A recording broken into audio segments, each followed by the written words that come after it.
Morning, Abe. Morning, Fred. I'll get your usual started. That'll be $3. Okay, here. Whoa. I think I must have forgot my wallet at home. That's a little embarrassing. Don't sweat it. It'll be on the house this morning. Thanks, Abe. I'll owe you one.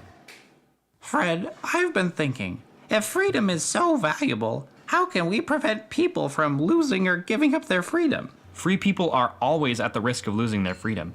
You can't force someone to be free, because preventing them from giving up their freedom would inherently involve limiting their freedom in some way. So a free society must anticipate that some of its members will suffer the consequences of bad decisions. That is why you have to be careful to make good decisions, young man. Oh, hi, Grandpa. Fred, this is my grandfather, Ernest. Grandpa, this is Fred. So Aaron is your grandson?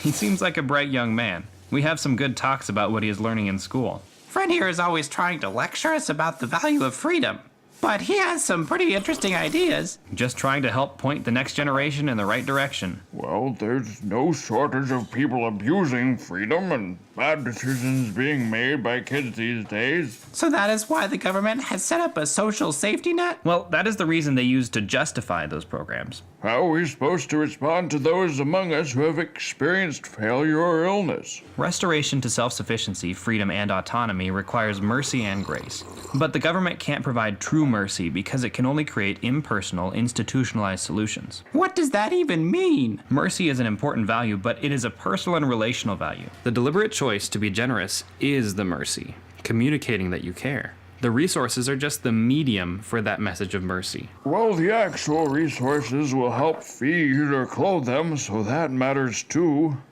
Institutionalizing that merciful approach provides the resources, but removes the mercy. The recipient doesn't see where the money is truly coming from, nor who is sacrificing to provide it. This impersonal transaction can lead to entitlement instead of gratitude. What is the big deal with entitlement? The problem with government-funded programs lies in who determines whom should receive those resources.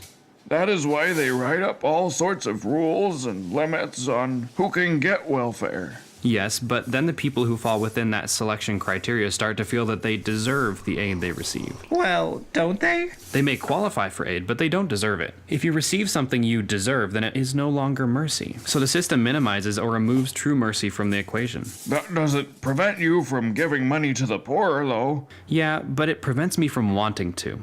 Why is that? All these programs make it so much harder to truly fail now, requiring consistent bad decisions, but so much more likely because we have made failure more comfortable, and I am less inclined to show them true mercy because of all the alternatives I know are available to them.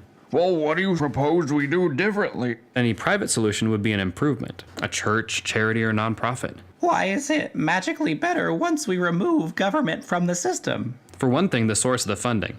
Government programs are funded by tax dollars, resources extracted by threat of force, while private charities are funded by voluntary donations, which are examples of true mercy. Once you remove public funding from the process, you can use much more individual discretion in dispersing the resources. So hopefully the money will go to people who really need it?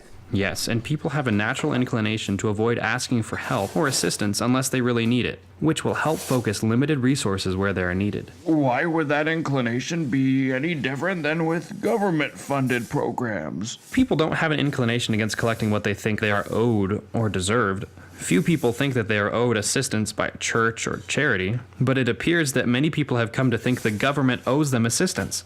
Just Google basic income as one example. So why does that matter? If people think they deserve the assistance they are receiving, they will utilize it as long as they can. If they see it as the generosity of others, many people will be far more motivated to take steps towards providing for themselves and not continue to survive on the mercy of others. So you are opposed to the government being involved in showing mercy in any way?